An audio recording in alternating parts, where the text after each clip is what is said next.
Bonjour monsieur.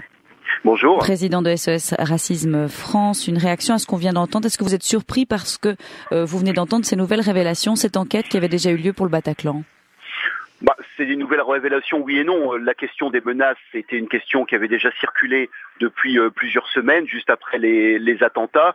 Et on voit bien ici que l'argument qui est donné sur l'origine juive du patron renvoie de toute façon à l'antisémitisme quasiment maladif qui peut exister chez les djihadistes, dont il faut rappeler qu'ils sont porteurs d'une idéologie extrêmement raciste, extrêmement antisémite, donc rien de très surprenant. C'est vrai qu'on parle toujours d'actes terroristes et on n'a pas souvent dit ou entendu actes racistes. Est-ce que vous le déplorez ?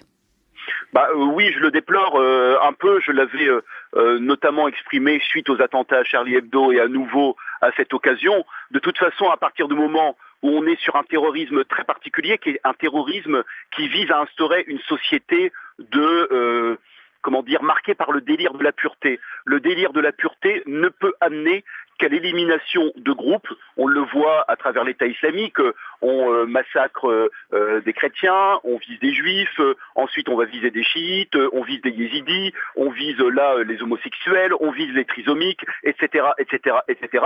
Et à la fin d'ailleurs, on vise également les musulmans sunnites qui ne seraient pas suffisamment djihadistes du point de vue de ces fous furieux. Donc l'idéologie de la pureté est un grand danger et c'est assez symptomatique de logique d'extrême droite, de toute façon. Dominique Sopon, on va revenir maintenant sur le 13 novembre dernier ensemble. Quand l'horreur se passait, vous étiez occupé à discuter de cet Occident se vivant comme des blocs en confrontation. Vous vous demandiez comment casser ces blocs, dépasser ces blocages. Est-ce qu'aujourd'hui, maintenant, post-attentat du 13 novembre, il faut redoubler d'efforts pour casser justement ces blocs-là ? Il faut évidemment redoubler d'efforts. Vous savez, ces dernières années ont quand même été marquées en Europe par des crispations identitaires extrêmement fortes. On le voit à travers la montée des extrêmes droites et les élections régionales en France l'ont montré une fois de plus. Et d'un autre côté, un monde musulman qui est fortement travaillé par l'islamisme, qui est aussi une montée d'un identitaire extrêmement fermé. Et donc je pense qu'il y a un retour nécessaire sur l'histoire, qu'il y a des dialogues qui n'ont pas eu lieu entre ces deux blocs, ou en tout cas ces deux espaces qui se vivent comme des blocs antagonistes, l'Occident et le monde musulman, et même l'Occident européen et le monde musulman, dont il faut rappeler que symboliquement ce sont des blocs qui ont chacun essayé d'avoir l'hégémonie sur l'autre, et donc ces phénomènes de peur, de rancœur, de confrontation qui sont toujours sous-jacents. Et je regrette beaucoup que ce travail ne soit pas réellement fait en réalité et qu'il n'y ait pas vraiment d'espace pour le faire au niveau politique, au niveau public, avec des questions qui sont soigneusement évitées ou alors qui sont traitées sous l'angle du populisme le plus échevelé. Oui, venons sur la politique. Vous avez parlé juste avant des régionales, Dominique Sopon, le second tour de ces régionales. Votre association avait d'ailleurs monté une campagne anti-FN pour casser, je vous cite et je cite le site aussi de SOS Racisme, casser l'image respectable des politiciens de ce parti, donc le Front National. Est-ce que vous avez le sentiment que les Français dans leur ensemble, la France dans son ensemble, les électeurs, ceux qui sont allés voter en tout cas, ont joué à se faire peur entre ces deux tours?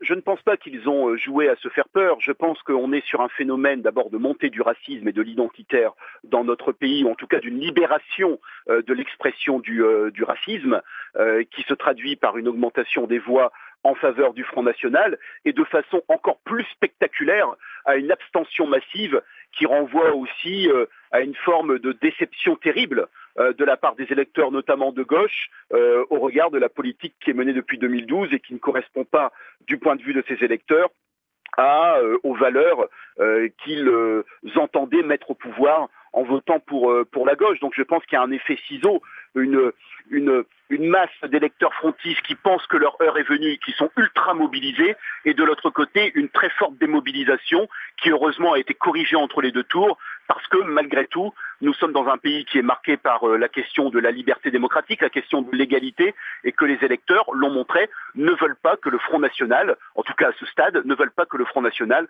soit en situation de diriger le pays, et c'est quand même plutôt une bonne nouvelle. Faut-il s'interroger maintenant sur le phénomène d'abstention ou voter Front National? Est-ce que c'est ça un petit peu maintenant les comportements qu'il faut analyser? Je ne pense pas qu'on soit dans un choix abstention ou voter Front National. Je pense qu'on est sur deux dynamiques qui peuvent être en partie communes par rapport à à une forme de rancœur par rapport aux élites politiques qui sont des élites extrêmement proches de ce qu'on pourrait qualifier d'apparatchiks et qui se vivent un peu comme une caste déconnectée du reste de la population, et ça les gens le sentent bien de toute façon. Mais il y a aussi des dynamiques différentes. Je pense que d'un côté il y a vraiment une montée de l'identitaire et de l'autre côté une montée de l'abstention. J'y verrais une source commune qui est quand même l'incapacité des partis politiques traditionnels, républicains, de pouvoir définir un projet de société qui entraîne tout le monde vers du meilleur. Et il n'y a pas ce projet de société qui entraîne le monde vers le meilleur, eh bien finalement il y a l'identitaire qui remonte ou des formes d'abattement citoyen en se disant finalement à quoi bon aller voter si l'horizon de la politique c'est juste de rétablir les comptes publics. Ce n'est pas un projet de société, c'est peut-être un objectif, à remplir avec à tel rythme, etc. Ça peut être un débat économique, mais ça n'est pas un rêve pour une société. C'est peut-être un rêve d'expert comptable, mais ça n'est certainement pas le rêve d'un citoyen. Et je pense que là, les responsables politiques doivent repartir sur du combat culturel, sur la question de l'égalité, sur la question de la diversité, sur la question de la liberté, et d'un autre côté, être capable d'être respectueux beaucoup plus des citoyens et d'être capable de se renouveler. On a beaucoup entendu des phrases sur il faut renouveler la classe politique, il faut que la politique se renouvelle. Donc c'est des phrases qui ont été prononcées par les responsables politiques eux-mêmes au soir du second tour. Ceci étant, je crains que beaucoup de personnes qui disent cela ne se sentent absolument pas concernées par la question du renouvellement. Je vous remercie infiniment de nous avoir rejoints, Dominique Sopo. Vous êtes le président de SOS Racisme France. Vous étiez en direct de Paris entre vos cours. Je vous remercie. Bonne journée.